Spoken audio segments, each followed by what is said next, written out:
Salve, salve, meu povo! Tudo bem, tudo jóia, tudo beleza? Sejam bem-vindos ao Goiás Tech, eu sou o professor Carlos César Iga e a partir de agora nós vamos começar a aula de História. Como é que vocês estão, meus queridos alunos do 8º ano Ensino Fundamental? Tudo beleza? Tudo joinha? Como é que passaram a última aula para hoje? Muito obrigado pela presença, muito obrigado pela participação de cada um de vocês, meus queridos alunos do 8º ano. É uma honra, é uma alegria poder estar novamente com vocês aqui em sala de aula, trazendo esse componente curricular maravilhoso que é a História. E meus queridos professores presenciais, meus queridíssimos colegas de trabalho, como é que vocês estão? Tudo beleza? Tudo joinha? Como é que passaram a última aula para hoje? Muito obrigado pela presença, muito obrigado pela parceria de sempre aqui no Goiás Tech. Para mim também é uma honra poder compartilhar com vocês essa nossa aula de História. E eu quero, meus queridos alunos, meus queridos professores presenciais, agradecer cada um de vocês, né, que me enviaram as fotos, né, os vídeos, né, da atividade que a gente propôs sobre a chegada dos portugueses aqui no Brasil. Né, parabéns, ficou muito massa mesmo ver o trabalho de vocês, né, o painel que vocês fizeram tão bonito, né, quero agradecer demais da conta, né, e também falar para vocês curtir a nossa página lá no Instagram, @GoiásTechOficial. Então, se você fizer uma atividade de história, marca lá, @GoiásTechOficial, que a gente reposta. Muito obrigado, valeu demais da conta. Galerinha, qual é o tema da aula de hoje aí, ó? O Júlio e o Thiago estão colocando aí para vocês na tela a vinda da família real portuguesa ao Brasil. Isso mesmo, meu povo. Nós vamos começar hoje a falar do processo de independência do nosso país. Como é que o Brasil, ele se tornou uma nação independente. Mas, antes da gente adentrar no tema específico, que é a vinda da família real portuguesa ao Brasil, vamos fazer uma pequena revisão sobre o que nós vimos anteriormente, né? Por exemplo, quando a gente falou sobre as diferenças entre as independências da América Espanhola e as diferenças da América Portuguesa, né? Por exemplo, a América Espanhola se tornou independente e surgiram várias nações, né, várias repúblicas, enquanto que o Brasil, nação independente, se transformou em um império. Outra diferença marcante também, meus queridos, é que, inclusive tem a ver com o tema de hoje, é que aqui no Brasil a família real portuguesa esteve presente por muito tempo, enquanto que a família real espanhola jamais, né, esteve aqui na América. Esse é outro ponto interessante. Né? Sem contar também que existem algumas semelhanças, né, entre esse processo de independência. A primeira semelhança é a interferência de Napoleão Bonaparte nesse processo. Né? Daqui a pouco nós vamos falar sobre isso também. E também os líderes dessas independências, né, que foram a elite colonial. A elite colonial que fez, né, a independência tanto da América Portuguesa como da América Espanhola, tá certo? Então, meus queridos, olha que interessante aqui, ó. Vocês estão vendo aí na tela, ó, a chegada, a vinda da família real portuguesa para o Brasil. Professor, por que será que a família real portuguesa veio para o Brasil? Será que a família real portuguesa, cansada da vida europeia, cansada dos luxos, como uma monarquia absolutista tinha direito, eles estavam cansados disso, falou, ó, cansei. Vou pegar meu barco, vou lá para o Brasil, vou tentar uma nova vida. Será que foi isso? Será que eles vieram a passeio? Será que eles vieram descansar, passar um verão aqui no Brasil? Vem comigo que eu te explico. Olha só, gente. Primeiramente, eu tenho que entender o porquê que eles vieram para cá. E na hora que eu entendo o porquê que eles vieram para cá, o motivo dessa vinda, aí você percebe que de férias, de folga, não tinha nada. Olha só, gente. Naquela época, no comecinho do século XIX, quem mandava no mundo, de fato, era a França, liderada por um camarada chamado Napoleão Bonaparte. Vimos isso demais, né, no nosso estudo sobre a América Espanhola. E o Napoleão Bonaparte, né, mas ele queria detonar a Inglaterra. Ele queria que a Inglaterra naquela época era uma potência econômica e era adversária da França, né, nas relações comerciais. Então, o Napoleão Bonaparte teve uma ideia, decretar o bloqueio continental. Como vocês estão vendo aí na tela, meus queridos, o bloqueio continental foi uma imposição do imperador francês, Napoleão Bonaparte, contra a Inglaterra, na qual as nações europeias estavam proibidas de estabelecer qualquer relação comercial com os ingleses. Napoleão Bonaparte pensou o seguinte, olha, eu não posso atacar a Inglaterra, a Inglaterra tem a frota naval mais importante do mundo, então eu não vou dar conta de colocar meus soldados na água, chegar lá na Inglaterra e acabar com eles, não. Porque eles até vão acabar comigo, mas eu posso colocar o dedo na ferida, eu posso bloquear esse continente europeu que está sob as minhas mãos, e dessa forma eu quero ver como é que os ingleses vão conseguir comercializar. Eles não são bambambãs? Eles não são a nação mais industrializada do mundo? Quero só ver agora. Então, o bloqueio continental é isso. Olha só no mapa aqui, meus queridos. Esse mapa aqui ele é bem interessante, porque ele exemplifica, ele mostra como é que foi esse bloqueio. O bloqueio que foi decretado em 1806, vocês estão vendo aí na parte superior do mapa, e era exercido dessa forma, né? Essa parte aqui continental da Europa, que estava sob o domínio francês, foi proibida de estabelecer qualquer relação comercial com a Inglaterra. A ideia era boa. Napoleão pensou, caramba, essa minha ideia foi massa demais. Eu quero ver como é que a Inglaterra vai sair dessa. E não é de ver que a Inglaterra saiu? Vocês vão ver comigo que ela saiu e bonito. Olha só, gente. Então veja aqui está Portugal, Espanha, a França também, mas o príncipe regente Dom João VI, e por que ele era príncipe regente? Porque ele estava respondendo, né, às obrigações do governo português no lugar da sua mãe, Dona Maria I.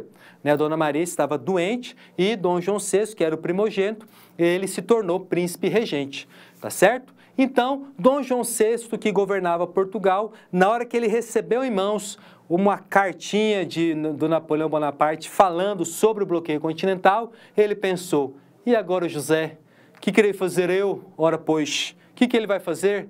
O que você faria? Me fala. O que você faria se você recebesse um decreto do Napoleão Bonaparte dizendo para proibir qualquer relação comercial com a Inglaterra? O que você ia fazer? Você ia acatar, falar, ok, Napoleão, é nós e estamos juntos? Ou você ia falar, de jeito nenhum, eu vou decidir por conta própria se eu quero ou não. Dane-se Napoleão Bonaparte, estou nem aí para ele. Será? Olha só, gente, aqui no slide. Então, Dom João VI, esse camarada aqui, ele ficou na dúvida. Se ele acatasse esse bloqueio, se ele falasse, ok, Napoleão, a partir desse exato momento, desse momento que eu tenho o seu decreto em mãos aqui, eu nunca mais na minha vida vou manter qualquer relação comercial com a Inglaterra. Acabou, hashtag chega. Esse aí é o Dom João VI que vocês estão vendo aí. Então, gente, o Dom João VI ficou na dúvida, se ele falasse, ok, Napoleão, tamo junto, é nós, Inglaterra, nunca mais, hashtag tô contigo, Bonaparte, e se ele fizesse isso, a Inglaterra iria na mesma hora cobrar as imensas dívidas que os portugueses tinham com ela. Então, o Dom João VI pensou, eita, se eu falo ok para o Napoleão, os ingleses vêm agora mesmo me cobrar a dívida que eu tenho deles. Mas, por outro lado, se eu falo assim, olha Napoleão, gosto de você, admiro demais sua história, acho você um cara fabuloso na guerra, mas cara, infelizmente não dá. Eu estou devendo tudo para a Inglaterra e se eu falo ok para você, eles vêm agora me cobrar. O que o Napoleão iria fazer? Napoleão também não estaria nem aí. Iria invadir o Império Francês, o Império Português. Então Dom João VI ficou nessa dúvida, o que eu vou fazer? Será que eu falo ok Napoleão ou ok Inglaterra, hein? Ficou na dúvida. Mas eis que surge a solução. E como é que vem a solução, meus queridos? Opa, deixa eu mudar aqui, ó. E como é que vem a solução? A solução vem da Inglaterra e da terra da rainha. Olha só, gente, o que a Inglaterra sugeriu para o Dom João VI? Falou, Dom João, vem cá, come on, né? Que é em inglês, né? Come on. Olha, você não tem uma colônia lá na América? Tem, não tem? Beleza. Então, você vai ver que Napoleão daqui a pouco não vai estar batendo na sua porta, ele vai estar chutando a porta e invadindo o território português. Então, faz o seguinte, pega a sua família, pega todas as suas tralhas, coloca dentro de um navio e vai lá para o Brasil. Lá você vai estar longe do Napoleão. Eu, Inglaterra, vou te dar segurança nesse trajeto até o Brasil. Então, não tem perigo. Conte comigo, comigo é assim. Eu resolvo dessa forma. Então, Dom João VI pensou, epa, os ingleses têm razão. Eu vou lá para o Brasil, longe da França, vou deixar aqui o meu reino e depois a gente vê no que dá. Então, é nesse momento, vocês estão vendo aqui na tela, ó, 29 de novembro de 1807, que a coroa portuguesa se despede de Lisboa e vai rumo ao Brasil. Tá certo? Então, a Inglaterra, ela garantiu essa segurança para o transporte da família real da península de Portugal para o Brasil, tá certo? Então, meus queridos, por que a família real veio para o Brasil? Veio a passeio? Não, eles vieram fugindo de Napoleão Bonaparte. Eles não queriam enfrentar Napoleão. Vocês acham que Dom João VI ele iria pegar a espada e ia falar assim, vem Napoleão, pode vir quente que eu estou fervendo? Não, ele não tinha um exército tão preparado como tinha o exército francês. Sem contar que entre a França e Portugal existe a Espanha. E Napoleão Bonaparte, que não é bobo nem nada, fez um acordo com a coroa espanhola e a Espanha abriu o caminho das suas terras para que as tropas napoleônicas passassem por ali em direção a Portugal. Muito amigo essa Espanha, hein? Só para você ver. Então veja que o motivo da vinda da família real foi justamente o quê? Foi justamente fugir da invasão napoleônica que de fato aconteceu, né? Portugal foi invadido, ocupado pelas tropas napoleônicas. Tá legal? Beleza? Deixa eu perguntar uma coisa para vocês aí que vocês estão me vendo, oitavão. Vem cá comigo, ó. Você acha que essa segurança que os ingleses deram para que a família real saísse de Portugal e viesse para o Brasil foi de graça? Será que os ingleses falam assim, não, é tudo free, é tudo livre, de graça? Será que foi assim? Negativo.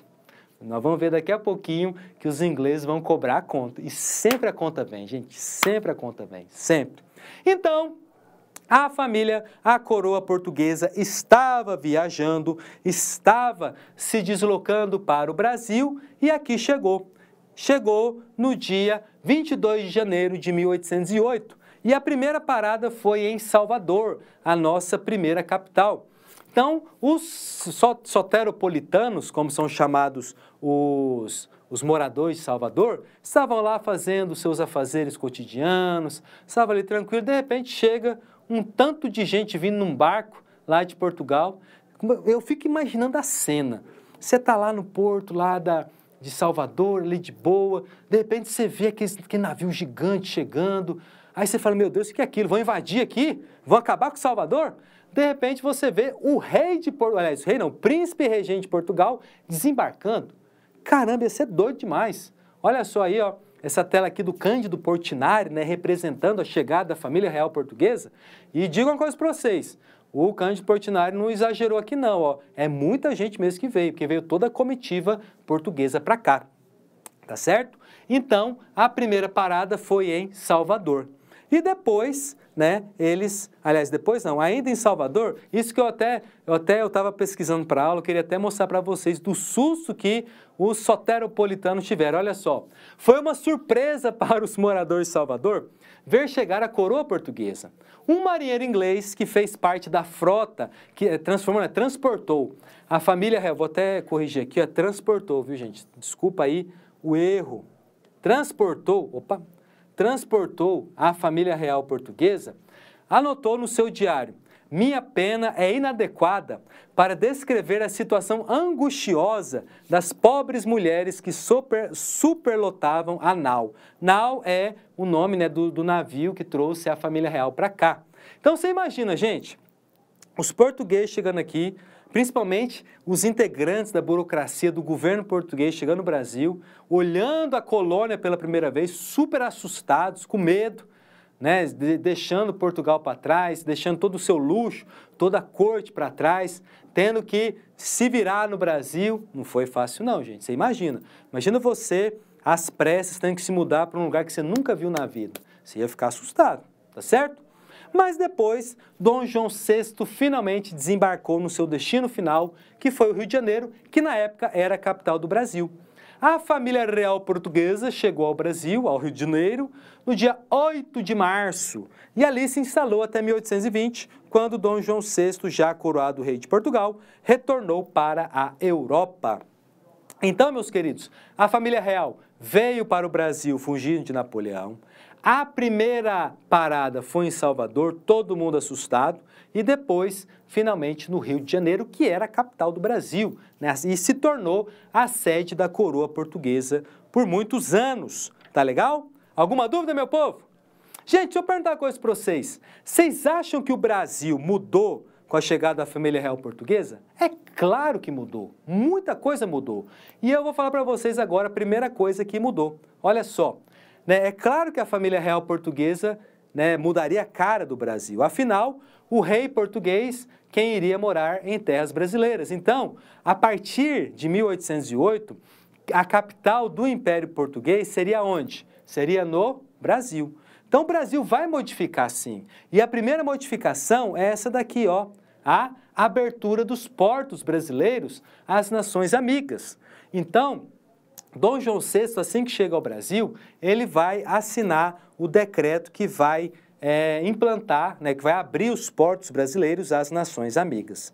A primeira consequência disso vai ser o fim do Pacto Colonial, ou seja, a partir deste momento, o Brasil ele não terá mais a obrigação de comercializar apenas com Portugal. Vamos lembrar que o Pacto Colonial existia desde a chegada dos portugueses em 1500. O que é Pacto Colonial ou exclusivismo colonial? É que o Brasil só poderia comercializar com Portugal. Era uma forma dos portugueses ter a exclusividade do mercado brasileiro, tá certo? Quem que vocês acham que incentivou, que barulhou no ouvido do Dom João VI para ele fazer isso? Exatamente eles, os ingleses. Sabe por quê? Porque abrindo os portos às nações amigas, detalhe, Inglaterra, aqueles produtos ingleses que iriam lá para a Europa, vêm para onde? Vêm para cá, vêm para o Brasil. E dessa forma também, o mercado brasileiro, ele começa a se diversificar, porque esses produtos ingleses começam a circular entre a sociedade. Nós temos vários relatos de pessoas que, no calorão lá do Rio de Janeiro, vestindo roupas europeias. Você imagina, gente, aquelas roupas pesadas, né, um calorão danado.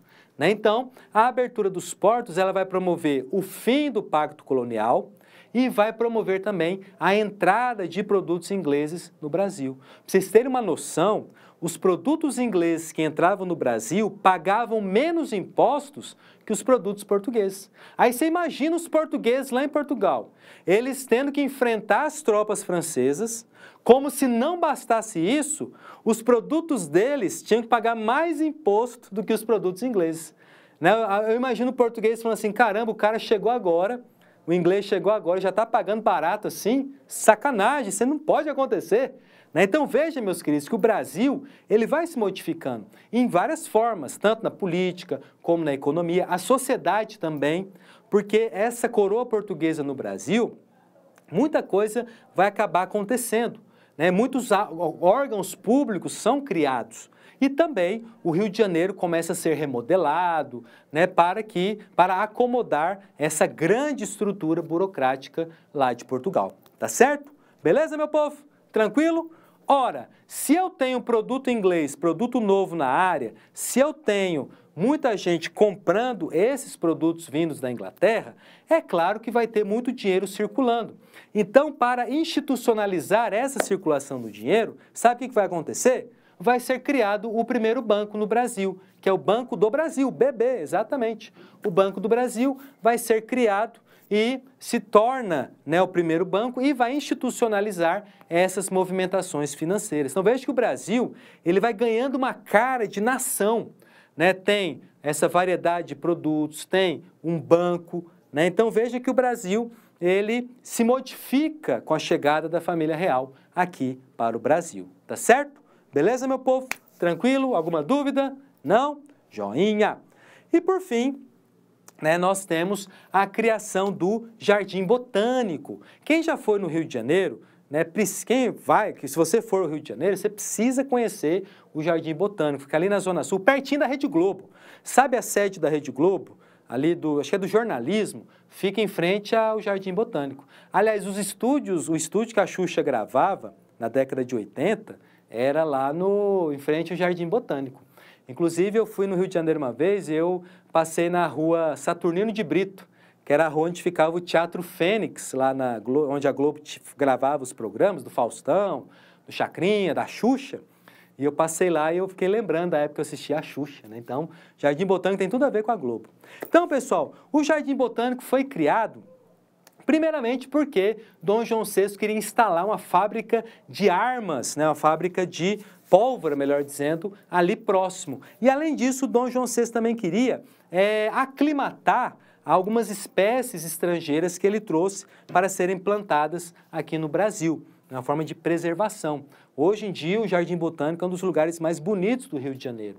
Inclusive, um dos nossos maiores compositores, nosso maestro eterno, Tom Jobim, nos seus últimos anos de vida, ele defendeu muito a questão da natureza. E, em vários momentos, ele estava lá no Jardim Botânico, passeando, né, se inspirando também, tá certo? Beleza pura? Tranquilo? Joinha? Queridos, então na aula de hoje nós vimos a vinda da família real portuguesa para cá, nós vimos que eles vieram fugidos de Napoleão Bonaparte, que a primeira parada dessa viagem foi em Salvador, todo mundo assustado, tanto quem estava vindo de Portugal como quem estava no Brasil. Depois Dom João VI foi para o Rio de Janeiro e lá ficou.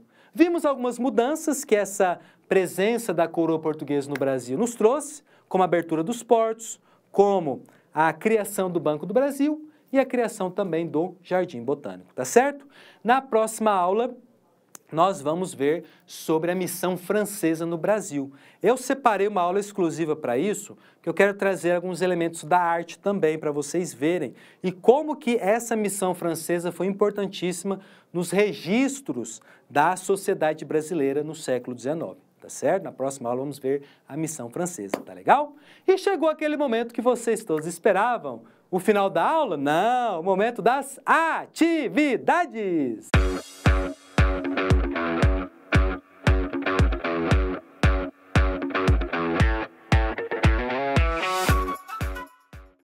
Queridos, vocês estão com a apostila em mãos? Pega a apostila aí. Pegou? Levanta a apostila. Aê, que beleza!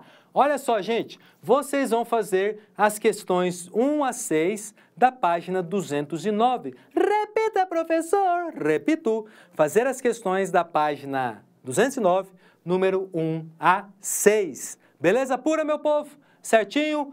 Meus queridos alunos do 8º ano do Ensino Fundamental, quero agradecer imensamente cada um de vocês pela presença, pela participação.